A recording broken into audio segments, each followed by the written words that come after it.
Hey comic fans, welcome back to the Comic Fix, your one-stop shop for every single thing DC Comics, to some creator-owned, to a little bit Marvel. My name is David, and welcome to the Comic Fix, episode 35. We're going to start things off with a little bit of Batman with Red Hood and the Outlaws, issue number 17, Death of the Family, Aftermath. Now, one thing that I noticed with Scott Lobdell, he's kind of been cashing in on this Death of the Family story arc. He has his book Teen Titans, which has been going really downhill, and the sales have been going down. So what did he do? He had it tied in with Death of the Family. And he also had this book tie-in. And all in all, those two books just felt like a cash grab for DC Comics and for Scott Lobdell, trying to save the sinking ship that is these two books. Now, this issue had one thing going really against it. You notice on here, there's a whole bunch of names, and when there's a whole bunch of names, you know that there's a whole bunch of artists on here. And yes, there is 3 different artists on this book, and goddamn, am I really freaking tired of this with DC Comics. Yes, in the beginning of the New 52, they did promise that every single book of theirs was going to be coming out on time. And with that, we get the consequences of having 3 to 4 artists on one book. You can have the best writing in the world, but if your artist doesn't get it, or multiple artists don't get it, it just fails the book that much more. Because definitely in comics, everything is a team effort. Now in here, Scott Lobdell's writing is mediocre. The art in here is from mediocre to just god-awful, and there's no in-between. I really disliked just the characterization, especially of Nightwing in this issue, where he was just in here for a page, but between the way him and Jason Todd were talking to each other, it felt like the characterization was reversed. And that just really bugged the hell out of me. Now this may be the new direction that Nightwing's going, but it just doesn't feel like Nightwing in this issue. There was one funny part though, is that when you had Damian Wayne and Arsenal talking to each other and basically getting into a fight that you've seen so many times before. Now this scene would have been really funny, but the artwork in here just made it look dumb as hell. I mean, look at this artwork in here. Just the way that just the way Arsenal looks and the way Damian looks, just bugs the hell out of me. I mean, it's a cliched moment, but it just had some fun in it, especially in the writing, that I wish that the artwork could actually convey that in a decent way that would make you go, okay, this is believable. Because if you're looking at just this panel and then you look at the next, this book does not mesh whatsoever. In a comic, you want everything to flow. But in this book, with this many artists on here, the book does not flow whatsoever.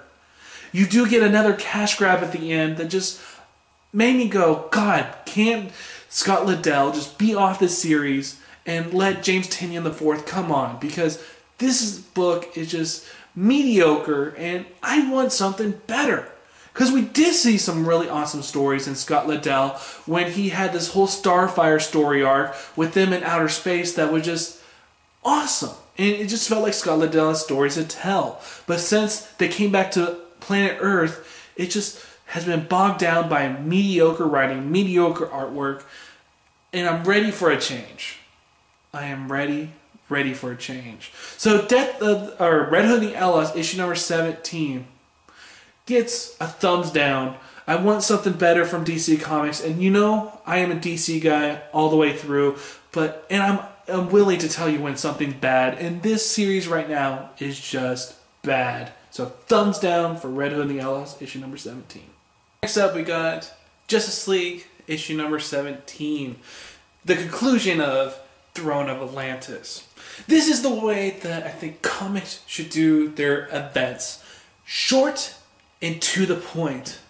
Unlike with Death of the Family, with all those extra tie-ins where we got a little bit tired of the Joker. Or just like what's happening in Superman with Hell on Earth, where it just keeps on going and going and going, and it doesn't seem like it's ever going to stop. Well, in Justice League, we had a 6-issue story arc between Aquaman and Justice League, and it was done. It feels so fantastic. You never feel overburdened with the whole entire story arc as a whole. This issue right here was a perfect conclusion to Throne of Atlantis. And it leaves off on some questions that will be eventually answered in upcoming events with War of the Trinity War. I think that's what they're calling it. This issue has me so excited for that event. And just like all the pieces that Jeff Johns is setting up for that event is happening right now. If you're looking into getting into Justice League and don't know where to start with issue number 15, go to 17. You will be enjoying yourself immensely. This issue has Aquaman taking the focus point of this issue and having a battle with Orm. This battle, in the way that Reyes portrays it, is just freaking gorgeous. He took the time and effort and made every single page have a punch to it. Especially this one of Hawkman. I was like, wow, this is so freaking beautiful. And I can't wait to see David Finch's work when he has to deal with Hawkman. The storyline and the conclusion of this made me go, oh my god, what is the future for Justice League? Because I do not know. Because I do know that we are going to get that Trinity War. But after that, there's so many questions that need to be answered. Jeff Johns, you could definitely tell that he has a story to tell. And when he's going to tell it, he tells it so freaking well. It feels like he has a long run with the Justice League. And I do think that having Ivan Reyes on his side is a lot better match than having Jeff Johns and Jim Lee. Yes, Jim Lee art is freaking awesome, but I didn't think it worked as well as it could have with the way that Jeff Johns does his writing. This issue was freaking awesome. I loved all the characterization of all these different characters, and the ending makes me can't wait for Aquaman issue number 17 that will come out next week. This is highly, highly a buy. I'm giving it a thumbs up, and I'm changing my reviews, or my way I do my scaling. Is thumbs up, and it's David Lee approved. It used to be, like last week, it used to be Hallworthy. No, now it's David Lee approved. This issue cannot go wrong. So thumbs up with David Lee approved. Next up we have is Green Lantern issue number 17. As we have all heard, Jeff Johns is going to be lead this series after issue number 20. He has been going on this series for 9 years and created the world of Green Lantern as we know it. Now with this issue, we get the final story for Jeff Johns with Wrath of the First Lantern. Now with this first issue, I didn't know what to expect. I knew one thing to expect. Badass scenes. Badass artwork. And did we get that in here? Yes, we did. This issue had a great sense of place. Jeff Johns knew that this right here would maybe be somebody's first issue into the series, even though it's to the end of his run. So what did he do? He had a beginning, the most simplest parts of telling basically the basic stuff about the series so far, and all the stuff you need to know to jump into the series. So I can easily say that this issue right here is new reader friendly, which a lot of books, when they're having the first major event, it would not be new reader friendly. Well, Jeff Johns, he knows what he's doing, and he has a very much new reader friendly, which is very much like, yeah, I love that. I love being able to tell you guys, the fans of DC Comics, that this right here is a great jumping on point for new readers. And that's one of the things I'm trying to focus on, is to tell you guys, hey, this is a good jumping on point. So, as the story progresses, we find out a little bit about the First Lantern. And we get to see him, the First Lantern, and Gantlet having basically just a talk. And the First Lantern going into Gantlet's mind to figure out what went wrong. I like this villain. This villain is really interesting, and I'm intrigued to see where it's going to go from here. We do get to see some of Simon Baz and his parts with the Black Lantern. Oh, they were intriguing. There was one of my favorite scenes is where Black Hand goes and puts his hands on Baz's chest, and as he has his hand on the chest, you see the Green Lantern suit just start to dissipate, and his hand is just right there. It's just so freaking awesome. You see just right in this panel. Really awesome stuff by Doug Manicki. Awesome stuff. And I also got to say, there is 2 artists on this issue, but the first artist, he does the intro part, and it has this classic feel to it, which I really do enjoy. And it didn't take away from the book at all, because this is just the prologue. And I like when they have 2 artists, and they have a meaning for those 2 artists, is to convey a different time period or a different time in the timeline. That's the time when it works. And this artist, he made me think of something like in the Silver Age of comics. That's what I felt when I was looking at this guy's artwork. It was lots of fun, and I would actually like to see him maybe on another Green Lantern title once he's done with this. Because I don't know if he'll be back for issue number 2, but I hope he is the one who's focusing on the past with Ganthet and their history of 1 billion years ago, which was really interesting to look at. I'm intrigued to see where this book's going to go. And the great thing about this week is that we don't have to wait a week or a month for issue number 2 or part 2 of Wrath of the First Green Lantern. We got issue number 2 and issue number 3 this week. So this is a perfect time for jump on with the Wrath of the First Lantern. It's a perfect jumping on point because Jeff Johns gives you the bullet points of what you need to know with the story. And damn, is it awesome. I am intrigued. I cannot wait to see what Jeff Johns does with this last story with Green Lantern. So I'm going to be giving Green Lantern issue number 17 a big thumbs up and say that it's David Lee approved. Continuing on with Wrath of the First Lantern, we have part 2, Green Lantern Corps issue number 17. Now first, right off the bat, if you look at this cover, it is freaking beautiful. And what do you think when you see that cover? Well, for me, I think of Temple of Doom, where the guy goes into the guy's chest, pulls out his heart, and just watches it beat. That's what I think when I look at this picture. Freaking beautiful. Now, in here, we figure out from the events of Green Lantern Corps Annual that at the end of the annual, where the First Lantern gets out of his cage, everything goes white. And what happened when everything goes white? Well, he transported all the Green Lanterns to their respected homes. He has found himself severely weak. And so what he needs to do is pry on to certain Green Lanterns or certain lanterns and get the fear or the dread that they have from their past. It's interesting to note that the First Lantern is almost just like one of those vampires that just feeds on our emotions. And that's what's happening here. One of the things I noticed right off the bat is that both part 2 and part 3 had these awesome panels where we have the First Lantern going into the soul of our character, and we see a transformation of our character and what he looked like in the past to now. Looks freaking awesome. I absolutely love this panel, or just the splash page. It's freaking awesome.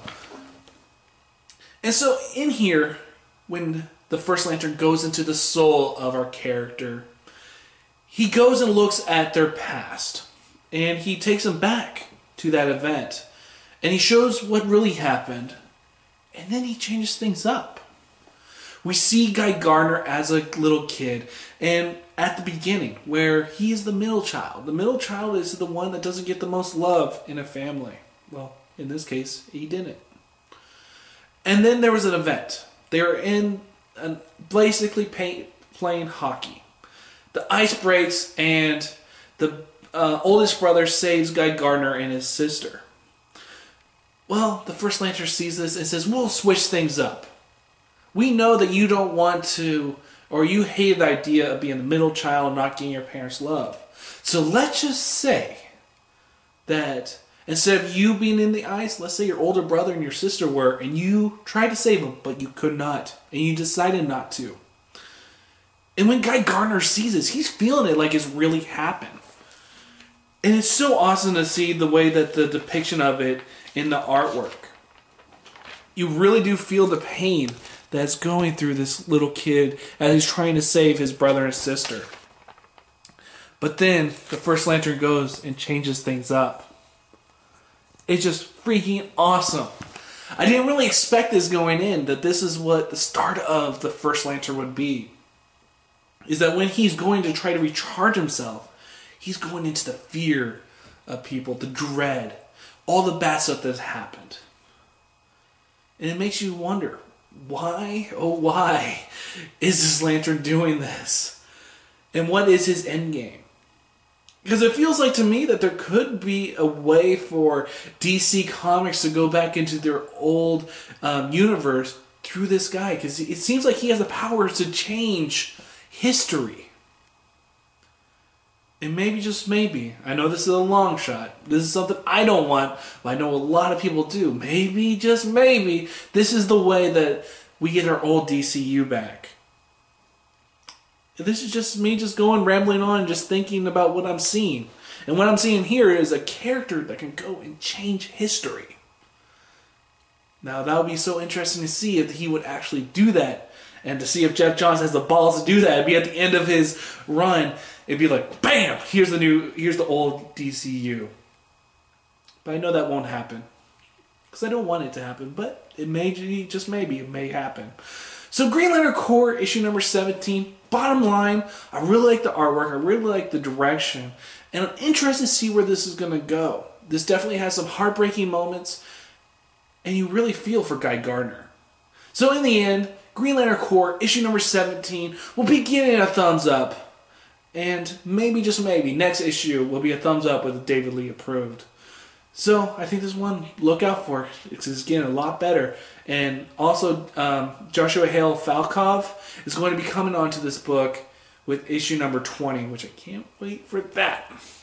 So, Green Lantern Corps, issue number 17, thumbs up. For the final book for this video, we have Green Lantern, The New Guardians, issue number 17, Rise of the Third Army, part 3.